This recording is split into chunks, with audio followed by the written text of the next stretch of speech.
Jason. The Parkersburg Utility Board is working to inventory water lines that may contain lead. According to the pub general manager, Eric Bennett, they've recently notified 14 customers in Parkersburg whose lines are either lead or galvanized steel and need replacing.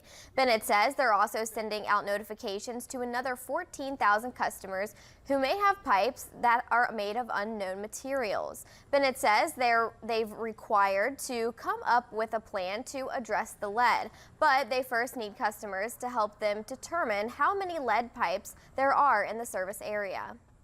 We're requesting them to contact us, let us know what the material is coming into their house, or make arrangements for us to come out, inspect it, and see what it is.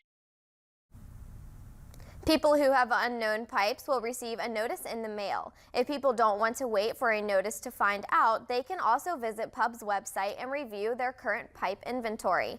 Bennett says lead pipes aren't a serious concern in Parkersburg due to the regular practice of chemical corrosion control. PUB's effort to gather information about pipes in Parkersburg is part of a multi-year effort to address lead service mandated by federal law. The Humane Society of Parkersburg